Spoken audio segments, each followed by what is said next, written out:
Hey guys, I'm back. I am Simple Simon and I make YouTube videos about comic books, toys and, funnily enough, MMA.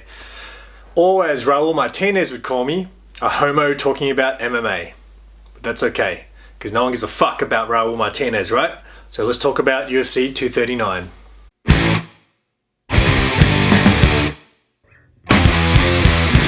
Alright, today we're going to talk about 5 fights on the main card. First one being the Nightmare Diego Sanchez versus Michael Chiesa. Bit of a no-brainer, this one. Obviously a lot of people think Diego is past his prime, me being one of them, well past his prime, but I must say, how good was it to watch him beat the crap out of Mickey Gall, right? I love all the old timers, you know, to see them be able to get one up on the new up-and-comers. I love it. So very happy to see Diego win. But I'm just going to make this one short and sweet. Michael Chiesa is just too long, too rangy for Diego. Diego doesn't really pose any knockout power on the feet. He really depends, I think, on his ground and pound, taking you down and just pounding you for 3 rounds. I don't believe he's going to be able to do that to Michael Chiesa. It's going to be an easy one. I think Michael Chiesa is going to finish Diego, whether it be via submission or knockout. Diego's pretty hard to submit, but yeah, I'm going to pick Chiesa for a finish here.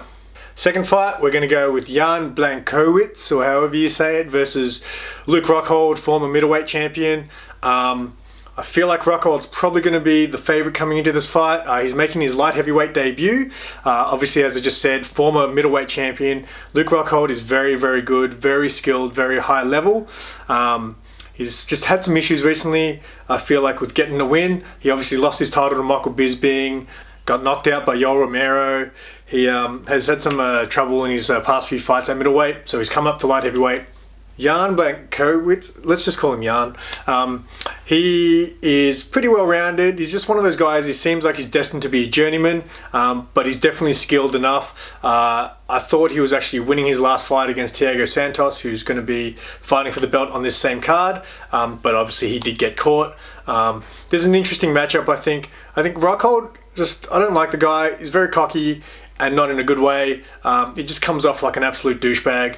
I'm going to go with Jan on this one, not because I don't like Rockhold. I'll tip Rockhold on, over many people, but I just feel like Jan is durable enough to survive against Rockhold and then eventually somehow just turn the tables at some point. Jan, yeah, he's not really that well known, but I just have this weird feeling about an upset here. Rockhold has just been really cocky lately, and he hasn't had a lot of wins in recent times. So I just feel like even though he's probably the better fighter overall, I feel like Jan is tough enough to, I guess, weather any sort of storm that Rockhold's going to throw at him and somehow be able to turn the tides and get the W. So I'm going to go with the upset here. I'm going to go with Jan Blachowicz. Next, Jorge Masvidal versus Ben Askren.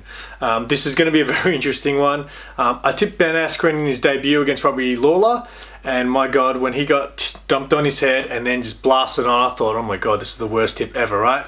He somehow managed to not, get finished in that moment. Could very well have been a finish, but he survived. And yes, it was a controversial decision in the end when he got the tap, but I am on the side that I believe Robbie went out for a second. So I think Ben kind of does deserve that win in a sense. Masvidal is very, very good. He's one of the best in the division. Now, he can very well win this fight, especially after seeing what Robbie did to Ben. Masvidal's been around for a long time. He came from that backyard fighting stuff that Kimbo Slice came from. I've seen him around for a while, and he's very, very good. He obviously coming off a massive win over Darren Till. No one thought anyone could outstrike Darren Till. Masvidal knocked him the fuck out. But I can't go with Masvidal on the tip. I think he can definitely win. It wouldn't surprise me at all if he even finished Askren. However, I expected Masvidal to beat Damian Maia, and he didn't. He just continually got taken down by Maia, and I feel like if that's what happened with Maia, I just feel like Ben Askren will potentially do the same thing. Askren is obviously tough. He survived that brutal beating from Lawler and came back.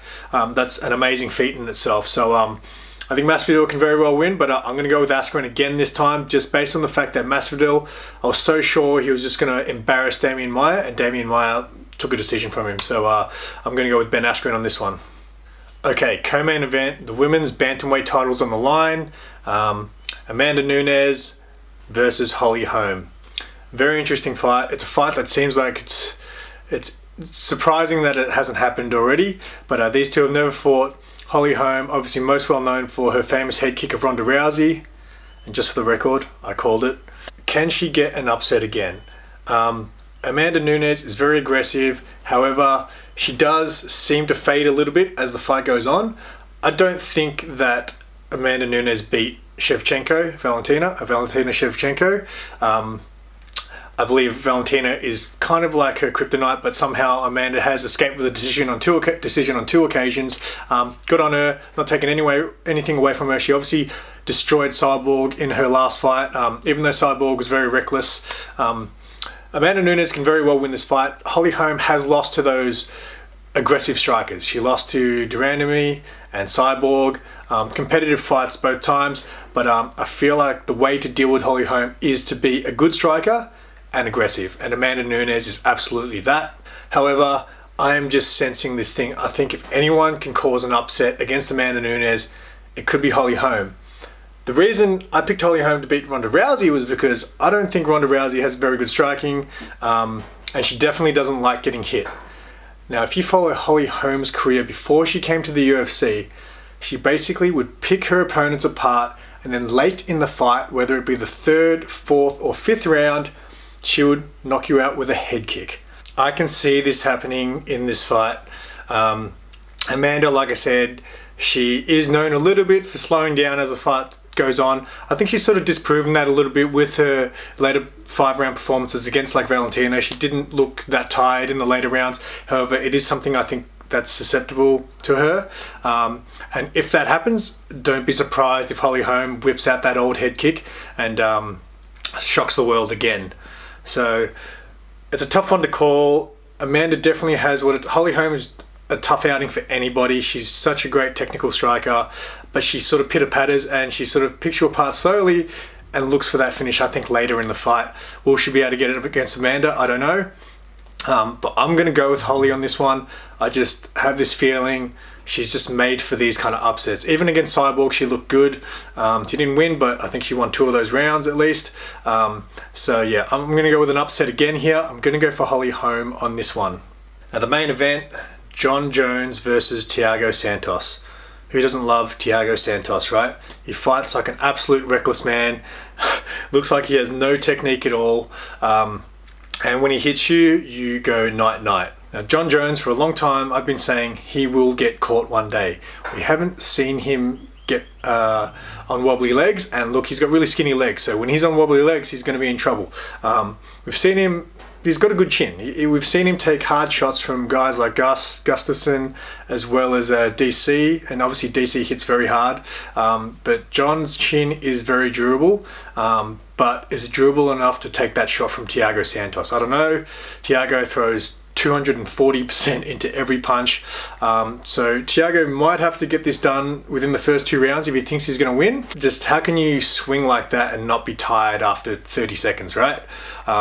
Jon Jones obviously is very well known to be a very smart and calculated fighter. So he's going to definitely, I think, have a game plan here. He'd be stupid to stand with Santos, especially early in the fight. He needs to wear Santos down early and just put him away, I think, on the ground. He's not going to get a knockout, I don't think, on Santos. Maybe, I'm not saying he can't, but I see it more that Jones should take this to the ground and just finish Santos off on the ground. But yeah, I think Santos definitely has a puncher's chance, but that is really all he has, and it's really tough to pick these fighters when that's all they've got. So Jon Jones being the GOAT, I'm going to go with Jon Jones, but look, like I said, he will get tagged one day.